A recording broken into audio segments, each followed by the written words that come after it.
I will make sure my plans work out perfectly, he said with a mischievous grin.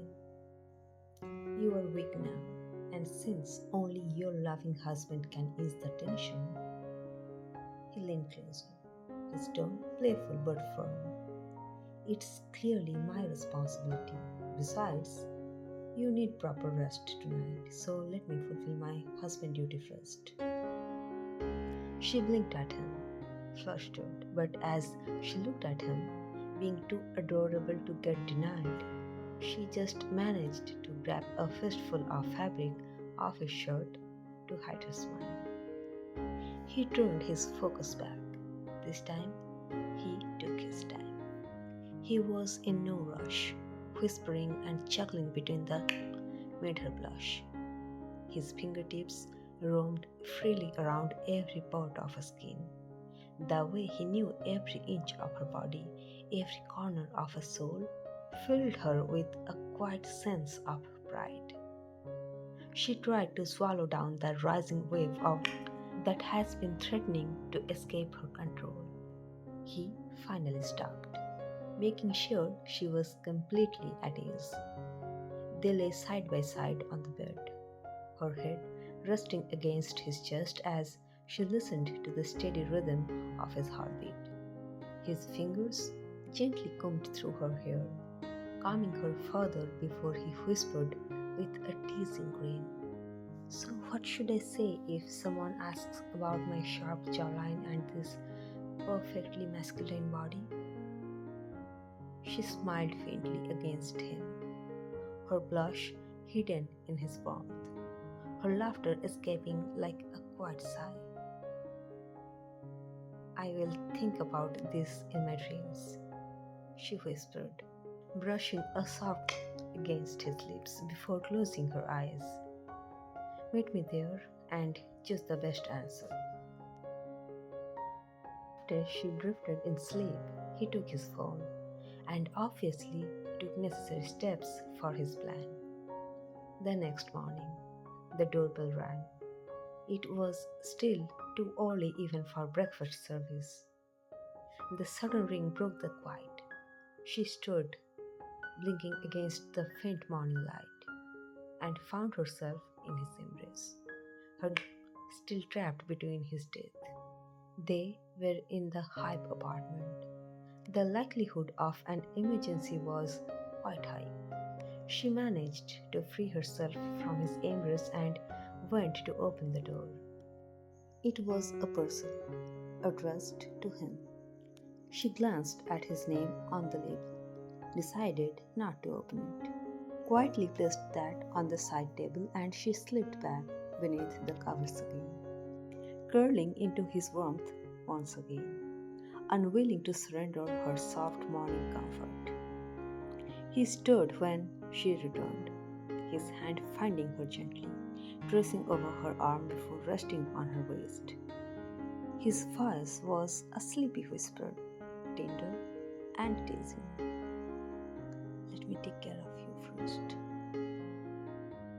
She softly, feeling the warmth of his mouth around her cold. Your body temperature, it feels so good, he uttered in his morning husky voice. Your message made my mornings brighter. He placed a on the mold near her, his favorite one. A parcel had been delivered this morning, the label bearing your name. It was very early, I think. It's something important. Wanna check? She asked, voice soft but curious. He just smiled. It's yours. The label with my name helped it arrive faster. Open the parcel and review it. But if you move, you may hurt yourself. Be careful. He pressed her with his teeth and smiled. She couldn't help but smile at his naughtiness. He wrapped his arms around her waist as she stretched her hand to take the parcel from the table. Don't your jaw hurt? I mean, I can feel the intensity. I'm exercising. Don't demotivate me.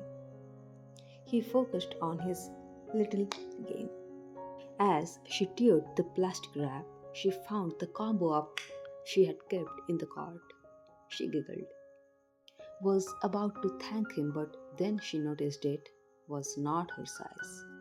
The size was smaller than the ones she was using, which were also getting tight. You could have asked me. These things come in different sizes, and different cup sizes fits different bodies. I need at least two sizes larger than this. I know, he uttered, without being bothered by her complaints. Yes, Mr. I know, I can see that you ordered the wrong size. Since it meets the quality standards and order details, and because it's lingerie, it can't be returned. What a waste of money, she excelled. Either you have a thrifty wife who hates wasting money, or I have a wealthy husband whose spending habits I just can't tolerate. Nobody is giving you free money. Stop wasting it. This time he didn't utter a single word. After another round of morning cuddles, around 8 o'clock, she stepped out of the shower and opened her wardrobe, then suddenly screamed, Listen, I don't have time for jokes.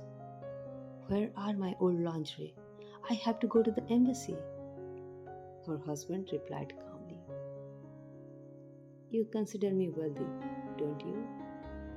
Then, as the wife of a wealthy man, you shouldn't be wearing the old ones.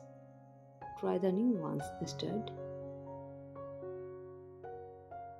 You know today's schedule.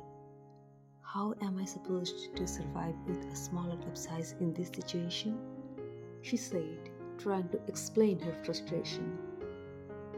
He nodded with a teasing grin. Don't worry, I will help you out. You have got me on speed dial. Call me whenever you feel heavy. If you are feeling hesitant, I will go myself every hour and a half. Your husband is just wealthy, but completely free of male ego. Cutie, are you a child? Most men of your age are getting their kids ready for school right now. And here you are, joking with your wife. She snapped, clearly irritated. This is just plan A, by the way. He smirked. I have got plan Z too. Fine, if you wanted to kill me, go ahead. She snapped, grabbing one of the new and storming into the dressing area. The sound of hangers clanking echoed her frustration. Moments later, she emerged, hair tousled, eyes glaring, with the new piece hugging her perfectly. He was at the table, calmly serving breakfast like nothing had happened. She froze, half embarrassed, half furious. Well, say something. He looked up, a mischievous glint in his eyes. I already did. It suits you. For a moment, silence stretched between them. Her anger melted just enough to notice how comfortably the fabric fit. But the pride wouldn't let her surrender so easily. She sat down, crossed her arms, and started eating, each bite a declaration of defiance, until he whispered, Told you it was worth the fuss. Her fork clattered against the plate. You are impossible. The embassy. Around noon, she was buried under a mountain of files when her phone buzzed. Without looking up, she answered softly. How are you feeling? Came his familiar teasing voice. Should I come over? Her brows furrowed. It's rock solid. I can barely feel anything. She muttered under her breath, trying to stay composed. A sharp knock broke through the silence. May I come in? Her heart almost skipped a beat. She looked up to see him behind the glass door, smirking. Do you really need permission? She asked with a half glare, her tone caught between irritation and relief. He chuckled, holding up the remote for the smart glass. I don't, he said, and with a click, the walls turned opaque. He stepped inside, closing the doors behind him. She tried to appear composed, but her flustered expression betrayed her. He read it instantly. The silent plea in her eyes, the discomfort she hadn't voiced.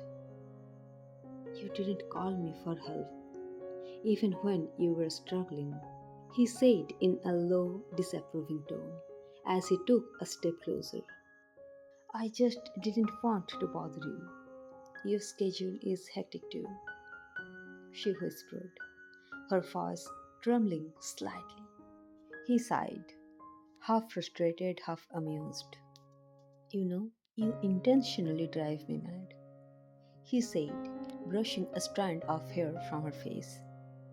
There must be no next time. Repeating this, you just call for me. Understand? Her lips parted as she tried to respond, but the words stayed trapped. He smirked, his expression softening. That's my girl, he murmured before turning toward her desk, his playful glint returning. I really wasted my time, even though I knew Plan A would work perfectly. The medicine has been delivered, he said softly, setting the packet on the table. I just hope this is the last time you have to go through this painful condition. The treatment starts tonight. His voice was calm but laced with worry as his fingers gently moved to unbutton her shirt. She watched him, half amused, half weary. I thought you were happy, she murmured, a faint smile flickering through her exhaustion. He paused, meeting her eyes with quiet intensity. Happy? How could I be happy seeing you like this? It's not just anything casual, it's your whole body struggling to stay balanced, and I just hate waste. That's all. You should have thought about that before, he said, voice dropping low but tender as he unearthed. Waste? Okay, then what would have made you happy? She asked playfully, though suspicion shimmered behind her ears. He took a slow breath, running his thumb along her cheek. I dreamed of having 5 children, maybe 3 at least, he admitted, his tone now hushed and raw. I want to see you in this condition, but for right reasons. When your body welcomes it, when it's not pain but joy, and I will be right there, helping you ease through it every time. Her breath caught. Suspicion softened into something warmer, something that felt like love breaking through pain. He smiled faintly, brushing a tear from her cheek. Until then, just rest. Let me take care of this unusual. He pecked on his favorite mole near her and started with gentle. After soothing her and letting the tension fade from her body, he carefully began buttoning her shirt, his touch slow and deliberate, as if sealing her calm back into place. The silence between them carried an intimacy that needed no words, only the soft whisper of fabric and his steady breathing beside her. When he finally reached at last button, he looked at her with a reassuring smile. After your 3 o'clock meeting, he said softly, I think you will finally get your release. All the best. She blinked up at him, her lips parting slightly, caught between gratitude and something deeper, She couldn't false. His words weren't just encouragement, they carried a quiet promise. As he turned towards the door, she felt her heartbeat follow him, echoing in the space he left behind, half comforted, half aching for him to stay.